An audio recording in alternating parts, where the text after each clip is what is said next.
स्पष्ट हो गया है कि ये हमारे विरुद्ध कार्य किया जा रहा है। सबसे समस्या ये है कि जब हमारे घर में हमने चौकीदार रखा हुआ है और हम कहीं चले गए, हमारे घर में कोई घटना होती है तो हम सबसे पहले किसको पकड़ेंगे?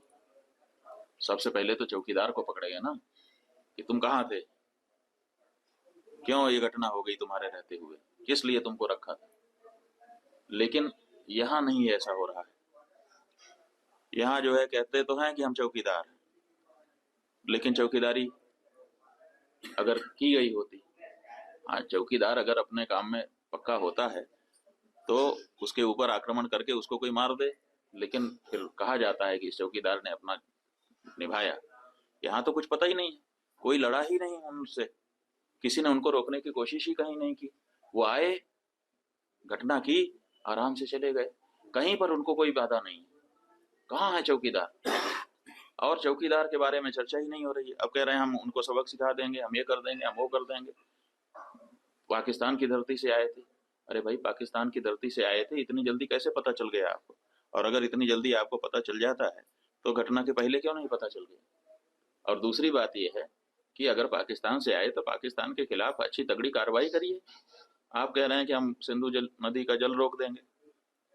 आपके पास जल को रोकने या उसको डाइवर्ट करके अपने ही यहाँ, अपने ही देश में रख लेने का कोई उपाय ही नहीं है।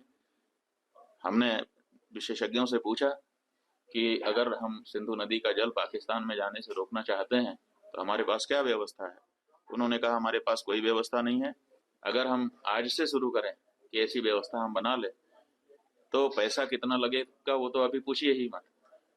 अगर पैसा पर्याप्त दे दिया जाए, पैसे के कारण एक दिन भी काम ना रुके, तब भी 20 साल लगेगा, तब हम सिंधु नदी का जल रोक पाएंगे।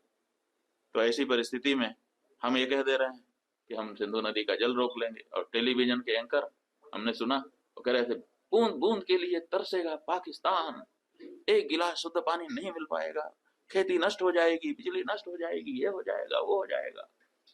गजब बता रहे थे, ऐसा लग रहा था कि जैसे प्यास तो लग ही गई पाकिस्तान को। और इधर विशेषज्ञ बता रहे हैं कि हमारे पास पानी को रोक लेने का कोई उपाय ही नहीं। तो ये जो बातें हैं ये समझ से बाहर हैं। हमारा ये कहना है कि घटना बहुत बड़ी हुई है, इससे बहुत सारी शिक्षा समझ लेने की आवश्यकता है, सबक लेने की आवश्यकता है। और सबसे पहले जिन लोगों से ये चूक हुई है उनको चिन्हित करने की आवश्यकता है और उनको दंडित करने की आवश्यकता है। उसके बाद अगर कोई बाहरी है तो उसके ऊपर भी प्रहार करना चाहिए।